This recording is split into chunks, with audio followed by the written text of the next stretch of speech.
कैसे हैं आप सब। मैं हूं आपका भाई मुबारक राही। मेरे अजीज साथियों, राही इंफॉर्मेटिव यूट्यूब चैनल पर आप सभी साथियों का पुरजोर इस्तकबाल है, खैर मकदम है, वेलकम है, स्वागत है। साथियों, आप सभी को मालूम है कि बीपीएससी द्वारा बिहार शिक्षा बहाली की जो एग्ज़ाम होने वाली है, सभी उनकी तैयारी में जुट चुके हैं। आइए आपकी तैयारी यहाँ से फ्री ऑफ कॉस्ट और बेहतरीन अंदाज में हो जाएगी। और किस किस सिलेबस की आप यहाँ से तैयारी कर सकते हैं और किस किस बैच में आप तैयारी कर सकते हैं और क्या टाइमिंग रहेगा, ये सभी बातें आज हम इस क्लास में करने वाले हैं।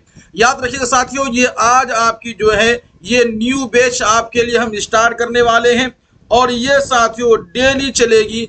डेली साथियों ये 11 बजे सुबह चलेगी, रोजाना सुबह के 11 बजे, यानी कि आप यहाँ देख सकते हैं डेली 11 बजे सुबह के टाइम पे आप ये क्लास रेगुलर कर सकते हैं। फ्री ऑफ कॉस्ट ये क्लास आप कर सकते हैं। याद रखिएगा साथियों, आप पूरे भारतवर्ष में कहीं से भी हैं, क्लास 1 to 5 का क्लास, मैं कहता हूं क्लास 1 to 5, क्लास 8 to 10, यानी कि 9 to 10, आप इसको आप 9 कर लीजिए, क्लास 9 to 10, जहाँ साथियों 11 to 12। तो याद रखिएगा जो बीएसएससी ने जो जॉब से निकाली, यानी जो सरकार ने, बिहार सरकार ने जो 7th फेज की जो टीचर बहाली की नौकरी निकाली है, जॉब से निकाली है, उनकी आप तैयारी करने जा रहे हैं, जिसका एग्जाम बीपीएससी लेने जा रहा है। आपने बहुत जगह से तैयारी शुरू कर दी होगी।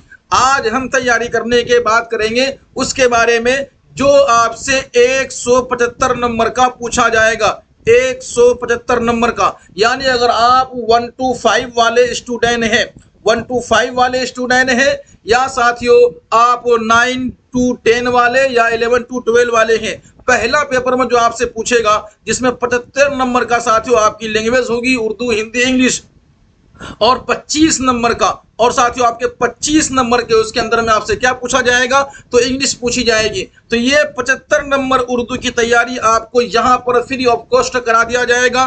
कहीं जाने की, कहीं भटकने की जरूरत आपको नहीं है। जुड़े रहिए हमारे साथ, हम आपको बताएंगे क्या आपको पढ़ना है और क्या आपको नहीं पढ़ना है। इसी तरह जो साथियों 9 से लेकर के 10 वाले हैं और 11वीं से लेकर 12वीं वाले हैं, इनके जो है कि विषय की पेपर है, यानी कि साथियों इनके जो ऑप्शनल पेपर आते हैं वो भी लैंग्वेज के ही आते हैं। जिन लोगों का उर्दू है, जिनको उर्दू विषय पढ़ानी है, उनके साथियों 100 नंबर के, कितने नंबर के, 100 नंबर की उर्दू अदब की तैयारी साथियों आपकी हम यहां से करा देंगे, जो आप अच्छे अंदाज में तैयारी कर सकते हैं। आइए साथियों शुरू करते हैं। पहले हम बात करेंगे क्या आपको पढ़ना है और क्या आपको नहीं पढ़ना है। करना आपको कुछ भी नहीं है, बस इस नंबर पर आपको राब्ता करके एक आपको एडमिशन ले लेना है, जो आपको फ्री ऑफ कॉस्ट आपका एडमिशन होगा। यहाँ कुछ फॉलो आपको नहीं करना पड़ेगा, बस कॉल करना पड़ेगा। डिस्क्रिप्शन में आपको लिंक मिल जाएगा टेलीग्राम को, वो ज्वाइन कर लेना होगा। और इसी तरीके से आप हमसे सब्सक्राइब करके आप हमसे तैयारी फ्री ऑफ कॉस्ट कर सकते हैं। क्या क्या पढ़ना है पहले हम आज वो डिस्कस कर लेते हैं, फिर हम आगे बढ़ेंगे। आइए साथियों चलते हैं हम आगे। याद रखिएगा, अगर हम बात कर लेते हैं 1 to 5 की, क्या बात करना मुझे, 1 to 5 की बात करेंगे, यानी कि 6 to 8 का साथियों वैकेंसी आई ही नहीं है। 1 to 5 की वैकेंसी आई है, और अगर भविष्य में अगर आए भी तो 6 to 8 वाले भी तैयारी कर सकते हैं। तो याद रखिएगा, इनमें जो आपसे पहला पेपर पूछा जाएगा 75 नंबर की जो उर्दू वाले हैं, उसमें तैयारी में कराऊंगा। उसमें आपको क्या क्या पढ़ना है वो सभी चीजें हम आज जानने की कोशिश करेंगे। उर्दू कवायद को अगर देख लेते हैं, उर्दू कवायद में आपको इल्मे नहव पढ़ना है, इल्मे सर्फ पढ़ना है। पूरे उर्दू कवायद को 2 भागों में तकसीम किया जाता है, एक को इल्मे नहव कहते हैं, दूसरे को इल्मे सर्फ कहते हैं। फिर साथियों इसको हम अगर डिटेल में पढ़ना शुरू करेंगे तो इसमें आपको हर्फ पढ़ना है, लफ्ज पढ़ेंगे, और इसी के साथियों जो आपको पढ़ना होगा, जो आपके लिए बहुत मायने रखता है, वो साथियों मुफरद और मुरक्कब अल्फाज को पढ़ेंगे, जुमले पढ़ेंगे, और जुमले के कितनी किस्में होती है उनको हम पढ़ेंगे, मसदर पढ़ेंगे, मुश्तक पढ़ेंगे, जामिद पढ़ेंगे। उर्दू में स्टार्टिंग में कोई भी लफ्ज आप ले लीजिए वो मसदर ही होता है, मसदर से जो बन जाए वो मुश्तक होता है, जो किसी से ना बने वो जामिद होता है। जब मैं आपको पढ़ाऊंगा तो आपको समझाऊंगा भी।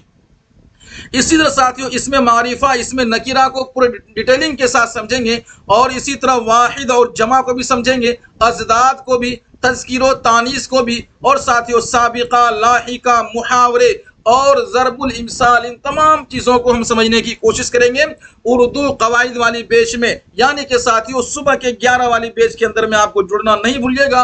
फ्री ऑफ कॉस्ट यह क्लास आपके लिए है, बस आपको लाइव जुड़ करके क्लास करना होगा। तो साथियों ये थी आज की उर्दू कवाइद की बात किया है, यानी कि साथियों 6 to 8 की बात कर लेते हैं। आइए, आपको करना कुछ नहीं है, बस लाइक शेयर करना है और उससे जुड़ने की फिक्र करनी है। आगे देखेंगे आपको उर्दू अफसाना में। अब बात कर लेते हैं साथियों कौन, अब हम बात कर लेते हैं वो कौन जो आपके सिलेबस में है। किसकी बात करेंगे? जो आपके सिलेबस में है, आपके सिलेबस जो आपके निसाब में है। क्या है? आपके निसाब में है। अब आप बताइए आपका निसाब क्या है? तो आपके निसाब है साथियों, आपकी निसाब जो है वो 8, 9, 10, 11 और साथियों 12, 8वीं, 9वीं, 10वीं, 11वीं, 12वीं की जो बुक्स है यही आपका सिलेबस है। यहीं से क्वेश्चन बन करके आएगा। तो आपको अगर वो किताबें नहीं मिली है जो आपको पढ़ना है, आप हमसे राब्ता करेंगे तो आपको वो किताबें भी दी जाएगी। जैसा कि आपके सिलेबस में साथियों क्या है? दरक्षा। आपके सिलेबस में दरक्षा पढ़ाया जाता है, हम दरक्षा को भी पढ़ेंगे। मैं आपको एक बार वो तमाम किताबें दिखा देता हूं जो किताबें साथियों आप तक मौजूद होना चाहिए। कहाँ है वो किताबें? आइए मैं दिखा देता हूं आपकी वो किताबें जो आपको अभी तक पढ़ना होगा। यहां देखते हैं वो तमाम किताबें यहां मौजूद हैं। आप ये दरक्षा अव्वल, आपको ये दरक्षा अव्वल है, ये आपको पढ़ना है। अगर आपके पास है तो बहुत अच्छी बात है, अगर नहीं है तो कोई दिक्कत वाली बात नहीं, आपको ये मिल जाएगा।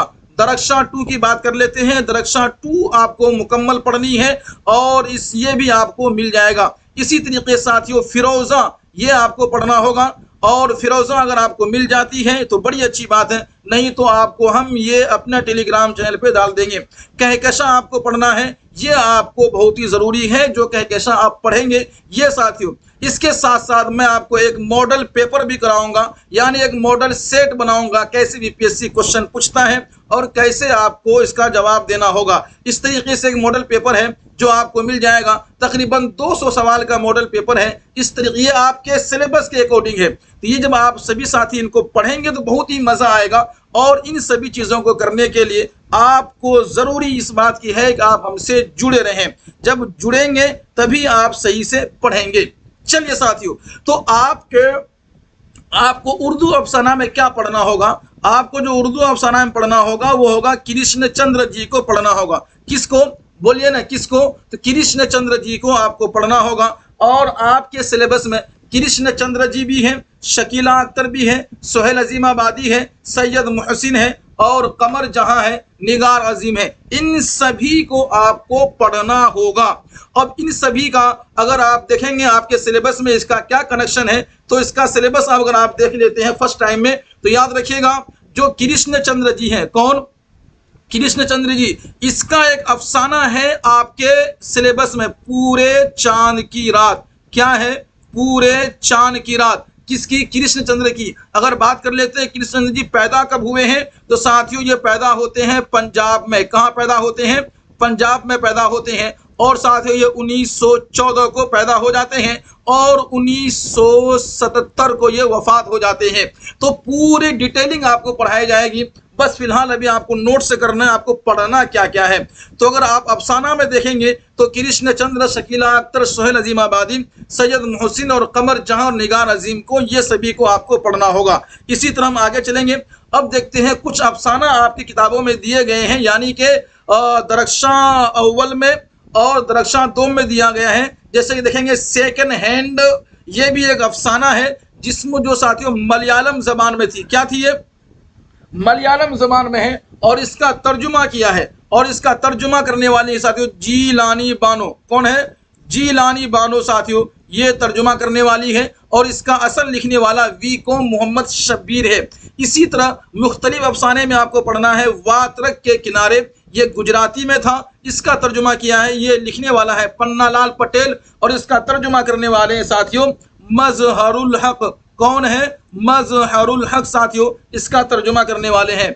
सूरज का घोड़ा, ये कन्नड़ जबान का एक अफसाना है जो ननन मूर्ति ने इसको लिखा है। और साथियों इसका तर्जुमा करने वाला है सैयद हैदर। कौन तर्जुमा करेंगे? सैयद हैदर जाफरी इनका तर्जुमा करने वाला है। अर्जुन साथियों ये बंगला जबान का अफसाना है जो महाश्वेता देवी ने इसको लिखा है और इसकी तर्जुमा जिन्होंने किया है वो शाफे। कौन तर्जुमा किया है इसका? शाफे ने इसका तर्जुमा किया, शाफे किदवाई। तो इसी तरीके से आप सभी को पूरा डिटेलिंग के साथ आपको पढ़ना है। मैंने मोटी मोटी वो चीजें आपको बता दी जो आपको अफसाना में पढ़ना होगा। अब बात कर लेते हैं, आपने अफसाना पढ़ लिया है, अब देखते हैं इंशाइया। आपको इंशाइया भी पढ़ना है और इंशाइया में एक ही इंशाइया आपके दरख्शा अव्वल में दिया गया है जिसका नाम है हीरो और जिसका लिखने वाला है मोहम्मद मुहसिन। लिखने वाला कौन है इंशाइया का? मोहम्मद मुहसिन है, जिन्होंने सब मोहम्मद मुहसिन मोहम्मद हसनैन है, याद रखिएगा। एक हीरो है, ये अफसाना है साथियों, और ये क्या है? इंशाइया है। आपके दरख्शा अव्वल में इसका जिक्र है, आप इसको पढ़ेंगे और ये पूरी किताब आपको मिल जाएगी, तैयारी भी उसी अकॉर्डिंग कराई जाएगी।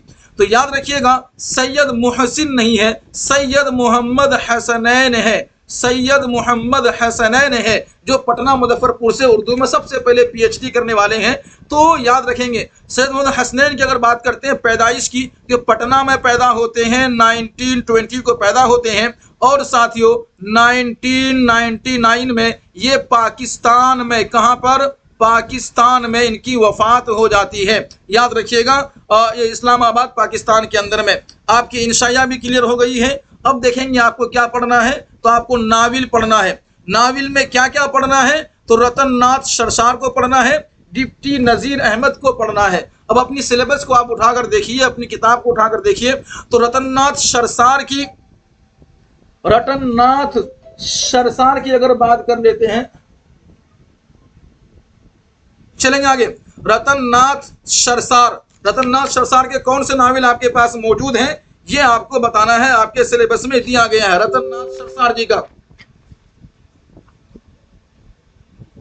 तो साथियों इबरत, इनकी अगर अफसाना क्या है? इबरत और नसीहत। इबरत और नसीहत साथियों ये अफसाना है किसका? रतन नाथ सरसार जी का। ये आपके सिलेबस में, इनको आप पढ़ेंगे। इसकी पैदाइश की बात करेंगे तो लखनऊ में पैदा होते हैं 1800, लखनऊ में पैदा होते हैं 1847 में ये पैदा होते हैं।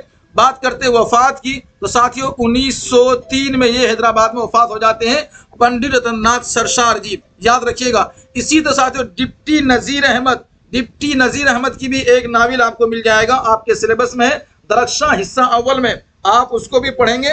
उसमें भी आपको पढ़ना जरूरी है, क्योंकि जब तक आप पढ़ेंगे नहीं तो फिर आप सिलेबस को समझेंगे भी नहीं, है ना। इसीलिए साथियों डिप्टी नजीर अहमद की जो एक नावल है उसमें साथियों फहमीदा और हमीदा की गुफ्तगू, फहमीदा और हमीदा की गुफ्तगू, ये भी साथियों क्या है? नावल है। ये भी क्या है? नावल है। ये आपको पढ़ना है।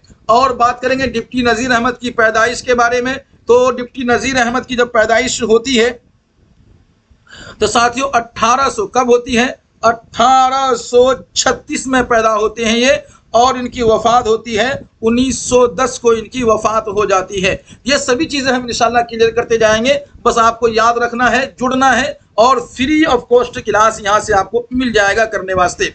अब बात करते साथियों मजमून में, तो मजमून में क्या क्या आपको पढ़ना है, ये सभी चीजें याद रखिएगा। जो 1 to 5 वाले हैं, जो 1 to 5 वाले हैं उनको भी पढ़ना है, क्योंकि अतुल जी ने स्पष्ट कहा जो सवाल आपसे पूछा जाएगा वो आपको इंटर बेस में पूछा जाएगा, 12वीं क्लास को लेकर के पूछा जाएगा। तो 12वीं क्लास तक की उर्दू में जितनी चीजें हैं वो सब आपको पढ़ना है। मैं उन्हीं चीजों के बारे में आपको यहाँ बता रहा हूं। चलेंगे साथियों शिबली नोमानी को आपको पढ़ना है, इंद्रजीत लाल को पढ़ना है, सर सैयद अहमद खां पढ़ना है, डॉक्टर अब्दुल मुगनी पढ़ना है, लुत्फुर रहमान आपको पढ़ना होगा। अब बात करेंगे एक है रिया मजमून। सबसे पहले मजमून देखेंगे तो एक रिया मजमून है जो सर सैयद अहमद खान ने लिखा है। इसी तरह से शिबली नोमानी की मजमून आपको पढ़नी है, और शिबली नोमानी के साथ साथ और आपको तमाम मजमून आपको पढ़ना है जो आपके सिलेबस में है। अपनी अपनी किताब उठाकर देख लीजिएगा। शिबली नोमानी के मजमून क्या है? तालीम क्या है साथियों? तालीम कदीम व जदीद। ये किसकी मजमून है? शिबली नुअमानी की है। तालीम कदीम व जदीद, कदीम व जदीद, ये शिबली नुअमानी की मजमून है, ये आप पढ़ेंगे, है ना। और एक मजमून इंद्रजीत की है, जिसका साथियों क्या है कि मगरिबी इंशाइया। क्या है? मगरिबी इंशाइये, ये साथियों है इंद्रजीत लाल की। आपको ये भी पढ़ना है। खैर मेरे कहने का मकसद ये है कि इन सभी को आपको पढ़ना है। अपने अपने बुक्स को देखिए, नहीं तो हम यहाँ से तैयारी आपको करा ही देंगे बिल्कुल निचोड़ के साथ।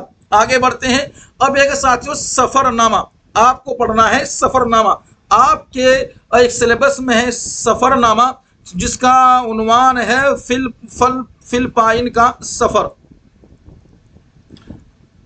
ठीक है, इसका लिखने वाला इब्ने इंशा है। क्या है? इब्ने इंशा है। अब इब्ने इंशा जो लिखा है ये भी साथियों एक तनकीद है। क्या है ये भी एक तनकीद है। इब्ने इंशा ने क्या लिखा है?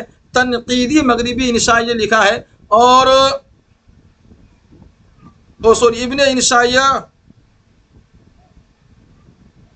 चलेंगे साथियों फिलिपाइन का सफर की बात कर लेते हैं। तो ये इब्ने इंशा ने लिखा है। और इब्ने इंशा का असल नाम आपको याद रखना जरूरी है, जो साथियों नाम है उनका शब्बीर। इनकी नाम की बात करेंगे तो साथियों इनका नाम हो जाता है शेर मोहम्मद खान। शेर मोहम्मद खान इनका असल नाम होता है। इनकी पैदाइश की बात करेंगे तो साथियों 1927 को ये पैदा होते हैं पंजाब में, और ये मरते हैं यानी इसका इंतकाल होता है 1978 में इनका इंतकाल हो जाता है। और वो भी साथियों लंदन में इनका इंतकाल होता है। तो यहाँ भी आपको इंशाइया क्लियर हो चुका है। अब बात करना आपको खुद नविश्त पढ़नी है, ये आपके सिलेबस में है।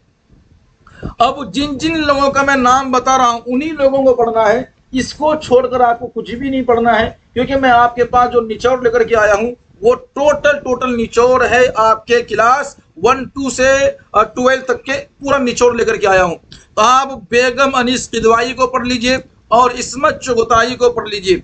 खुद नविश्त में इस्मत चुगताई लिखते हैं मेरा अदबी सफर। क्या लिखते हैं वो? मेरा अदबी सफर। और बेगम जो लिखती हैं वो लिखती हैं क्या? वो लिखती हैं किदवाई खानदान। क्या लिखती हैं वो? किदवाई खानदान। किदवाई खानदान लिखती है बेगम अनीस अपनी कहते खुद नविश्त। याद रखिएगा, अगर बेगम अनीस के बारे में पूछ लिया जाए कि पैदा कब हुए थे तो इनको याद रखना बहुत जरूरी है बेगम अनीस को। तो ये साथियों 12 बनकी में पैदा होते हैं, 1905 को ये पैदा हो जाते हैं। और इसी तरीके से इनका इंतकाल हो जाता है 1982 में इनका इंतकाल हो जाता है। इस्मत चुगताई के बारे में बात करेंगे तो साथियों ये वही इस्मत चुगताई है जिन्होंने नसीहत की थी कि मुझे जला दिया जाए, और इसको जला दिया गया था। और इस्मत चुगताई साथियों 1922 किताबों में अगर आप पढ़ेंगे कोई बड़ी किताब तो वहां 1905 दिया गया है। लेकिन साथियों आप अपने दरख्शां उठाकर देखेंगे वहां आपको 1910 मिलेगा। और ये बदायूं में पैदा होते हैं। और ये अगर इनकी इंतकाल की पूछ ली जाए इस्मत चुगताई इंतकाल कब होते हैं तो साथियों 1991 में ये इंतकाल होती है और इसे जलाया जाता है इस्मत चुगताई का। आगे बढ़ेंगे। आगे साथियों आपका है खुतबा। एक ही खुतबा आपके सिलेबस में है, यानी कि दरख्शा हिस्सा 2 में है।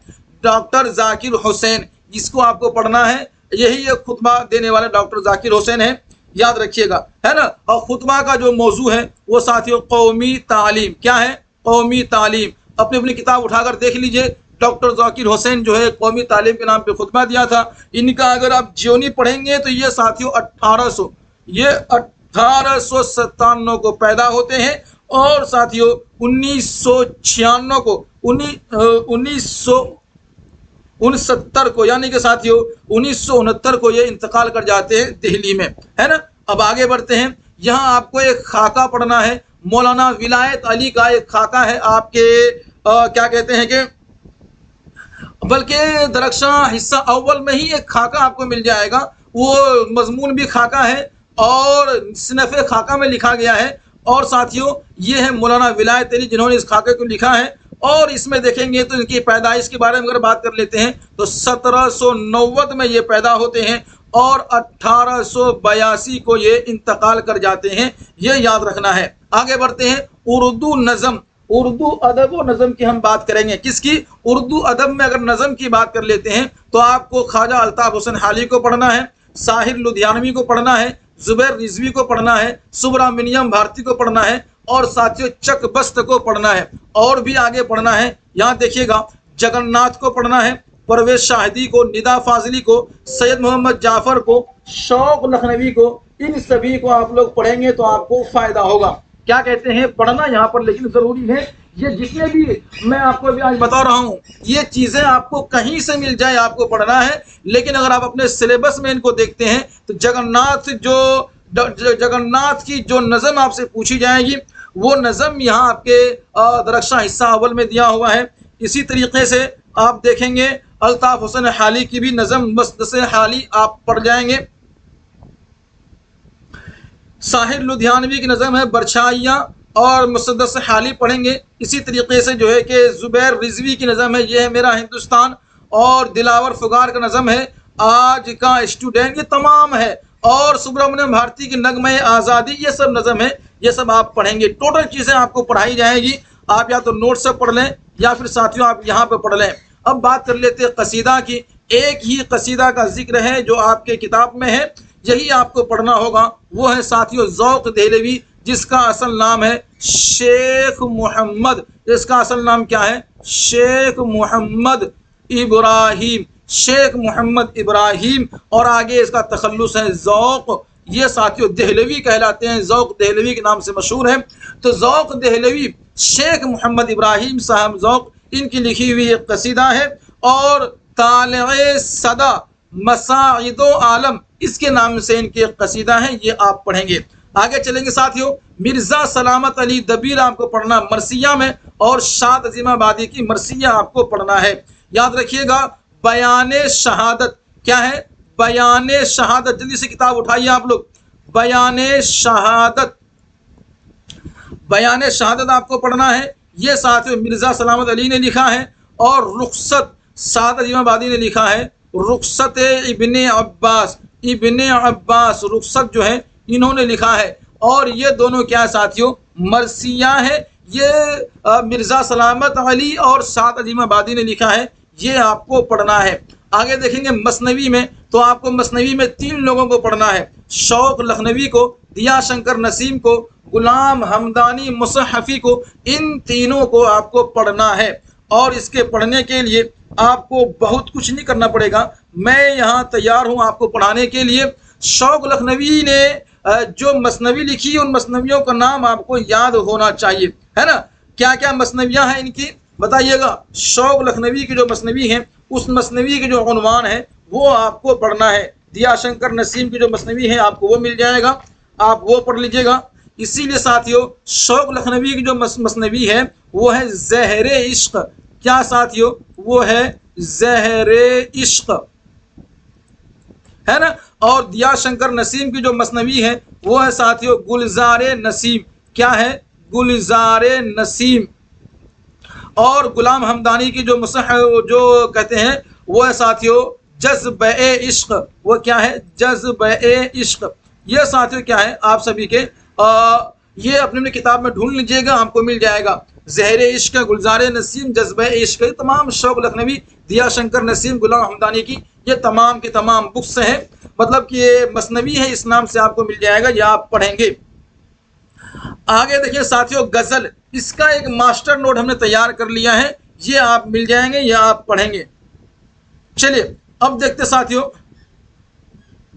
गज़ल, मैंने आपको बताया था ना कि गज़ल में आपको फाइज देहलवी को पढ़ना है, और ख्वाजा मीर दर्द को पढ़ना है, अल्लामा इकबाल को, जमील मजहरी को, और बिस्मिल्लाह को, और साथियों ख्वाजा मीर दर्द को। इन सभी को आपको पढ़ना है। याद रखिएगा इन सभी को आप लोग पढ़ लेंगे तो फिर ये आपके सिलेबस कंप्लीट हो जाएगा। पढ़ाने का काम हमारा है, पढ़ने का काम आपका है, ये आप सभी साथी का काम है। उर्दू अदब में गज़ल, सुपर टेट वाले ध्यान दीजिएगा, बीपीएससी वाले, ये सभी आपको पढ़ना होगा। आगे चलेंगे। अब आपको गीत पढ़नी है। आपके सिलेबस में 2 ही गीत हैं, एक बेकल उत्साही की है, एक सलाम मसली शहरी की है। तो जमुना की लहरें उठती है, क्या साथियों? जमुना की लहरें उठती है, ये सलाम मसली शहरी की साथियों गीत है, और बेकल उत्साही की गीत आपको मिल जाएगा, वो भी आपको पढ़ लेना है। बेकल उत्साही की गीत, ठीक है, जिसका नाम है साथियों कबीरा सबके मांगे खैर, कबीरा सबके मांगे खैर। ये साथियों बेकल उत्साही की है, कबीरा सबके मांगे खैर, ये दोनों आपको पढ़ना है। आगे चलेंगे। अब एक रुबाई है जिसका लिखने वाला तलूक चंद महरूम है। इस रुबाई को भी आपको पढ़ना है और इसमें समझने की कोशिश करना है। वो रुबाई की लाइन क्या है मैं आपको बता देता हूं, ताकि किताब में ढूंढने में आपको आसानी हो। एक रुबाई है जिसमें है कि वो आपके सिलेबस में है, हर तन में नहा है जिसने बख्शी है जान, हर तन में निहा है जिसने बख्शी है जान, तलूक चंद महरूम ने लिखी है। मैं एक बार उसको लिख देता हूं, हर तन में निहा है ना। आगे क्या है, जिसने बख्शी है जान, जिसने बख्शी है जान। तो हर तन में निहा है जिसने बख्शी है जान, ये तलूक चंद महरूम की रुबाई है। और तलूक चंद महरूम के बारे में कुछ और अगर जानना हो तो पूछा जाता है, इनकी वफात कब हुई थी। तो साथियों 1 जुलाई 1887 को ये पैदा होते हैं, और साथियों 6 जनवरी यानी 6/1 को ये साथियों पंजाब में 1966 को इनका इंतकाल हो जाता है। आगे चलेंगे। अगला साथियों एक आपके सिलेबस में हम्द है, हम्द दरक्षा हिस्सा 2 के अंदर में जो शबनम कमाली ने लिखा है, हम्द शबनम कमाली हम्द लिखा है। और अगर इसकी नाम पूछा जाए तो इसका नाम है मुस्तफ़ा रजा। इसका असल नाम क्या है, मुस्तफ़ा रजा शबनम कमाली का नाम है। और ये साथियों 22 जुलाई को ये पैदा होते हैं। कहाँ पे पैदा होते हैं, पोखरा सीतामढ़ी में पैदा होते हैं। और ये साथियों 1900 यानी कि 1983 में ये पैदा होते हैं। और साथियों 2004 को ये सीतामढ़ी में इंतकाल कर जाते हैं। शबनम कमाली क्लियर हो गया है। अब पढ़ते हैं मकतूब। याद रखिएगा ये सभी आपसे पूछा जाने वाला है, यही आपकी तैयारी करनी है। मैं आपको सिलेबस बता रहा हूं ताकि आपको घबराना नहीं है, पढ़ना आपको क्या है ये देख लीजिएगा। आपको मकतूब निगारी में मिर्जा असदुल्ला खान पढ़ना है, अब्दुल गफूर शहबाज पढ़ना है, मेहदी अफादी आपको पढ़ना होगा। उर्दू मकतूब निगारी के अंदर में ये 3 हैं, और इन तीनों के मकतूब पे अगर आप एक नज़र डालेंगे आपको मिल जाएगा। मिर्जा असदुल्ला खान का एक मकतूब है, सैयद शाह करामात हुसैन हमदानी के नाम पे मकतूब लिखा है, और अब्दुल गफूर ने अपनी बेटी सुगरा के नाम पर, और मेहदी अफादी ने सैयद मकबूल अहमद समदानी के नाम पर लिखा है। ये आप सभी पढ़ेंगे। अब साथियों कुछ मुख्तलिफ गज़ल है और गज़ल निगार, कुछ गज़ल है और गज़ल निगार, यानी कि आपके जो सिलेबस में एक एक लाइन की गज़लें दी गई है ना, और उसका लिखने वाला, तो आपको दोनों ही पढ़ना है। जैसे कि साथियों साअतें गुजरी गफलत में समझ लो हो गई, ये साथियों मुबारक अजीमा बादी ने लिखा है। कौन लिखा है, मुबारक अजीमा बादी ने इसको लिखा है ना। अब याद रखिएगा अगर पूछा जाए कि मुबारक अजीमा बादी कब पैदा हुए हैं तो 1869 कब पैदा होते हैं, ये 1869 को पैदा होते हैं। और साथियों इनके इंतकाल की बात कर लेते हैं तो ये साथियों 1958 को ये इंतकाल कर जाते हैं। इसी तरह से दौलते दर्द को दुनिया से छुपा कर रखना अहमद सरफराज का लिखा हुआ नज़म है, ये आपके सिलेबस में है। अब इसकी जीने मरने की बात हो जाती है तो 1933 में, कब साथियों 1933 में ये पैदा हो जाते हैं, और 2009 को ये इंतकाल हो जाते हैं पाकिस्तान के अंदर में। चलेंगे आगे। और साथियों कल्बो जामे हुस्न की गहराइयाँ रह गई है, हसन नईम लिखने वाला है। दस्त असाए मोजज़ा गर भी उसी का है, ये इरफान सिद्दीकी लिखने वाले हैं। इसके साथ साथ और भी नज़म है और भी गज़ल है जिसका जानना आपको बहुत ही ज़रूरी है। ठीक है, चलेंगे आगे। और कुछ अगर आपको पढ़ना होगा वो बता दिया जाएगा। जमील मजहरी का भी आपको गज़ल पढ़नी है। जमील मजहरी गज़ल आपको मालूम है, बेक़दरे पैमाना तख़य्युल सुरूर हर दिल में, ये मीर कासिम का पढ़ना है। एक बहुत ही आसान है साथियों, पूछा जाता है सरफरोशी की तमन्ना अब हमारे दिल में है। ये आपने सुना है ना, ये भी एक गजल है साथियों, और इसका लिखने वाला है सरफरोशी की तमन्ना बिस्मिल अजीमाबादी। कौन लिखने वाला है? तो बिस्मिल अजीमाबादी लिखने वाले हैं। किसको? सरफरोशी की तमन्ना, सरफरोशी की तमन्ना, सरफरोशी की तमन्ना, याद रखिएगा बिस्मिल। अब आगे चलेंगे, इनमें जो आपको देखना है, इनकी जन्म देखना है, इनकी वफात देखना है, यानी पैदाइश भी देखनी है, मौत भी देखनी है। किसकी? तो बिस्मिल की। अब बिस्मिल के पहले हम पूरा नाम देख लेते हैं। बिस्मिल की पूरा नाम है सैयद शाह मोहम्मद हुसैन, सैयद शाह मोहम्मद हसन। ये साथियों बिस्मिल का पूरा नाम है। ये सन 1900 में ये पैदा होते हैं, और 1978 में ये इंतकाल कर जाते हैं, याद रखिएगा। तो सरफरोशी की तमन्ना बिस्मिल की लिखी हुई ये गज़ल है, और सैयद शाह मोहम्मद हसन की लिखी हुई ये गज़ल है, जिसे बिस्मिल कहा जाता है। 1900 में ये पैदा होते हैं और 1978 में इंतकाल हो जाते हैं। तो साथियों ये थी कुछ बातें जो आपके सिलेबस था, जिसका जानना आपको बहुत ही ज़रूरी था। ये सभी चीज़ें जानना, अब आपको स्टेप बाय स्टेप में आपको पढ़ाऊंगा एक एक करके। ये सभी चीज़ें कैसा रहा आपको बताइएगा। डेली आपको क्लास करनी है 11 बजे, जुड़िएगा। जब तक आप जुड़ेंगे नहीं तो क्लास आप लाइव डेली नहीं कर सकते, और नोट्स वगैरह भी दिया जाएगा। ये सभी साथियों फ्री ऑफ कॉस्ट है। एडमिशन लेने के लिए आपको करना कुछ भी नहीं है, बस इस नंबर पर रब्ता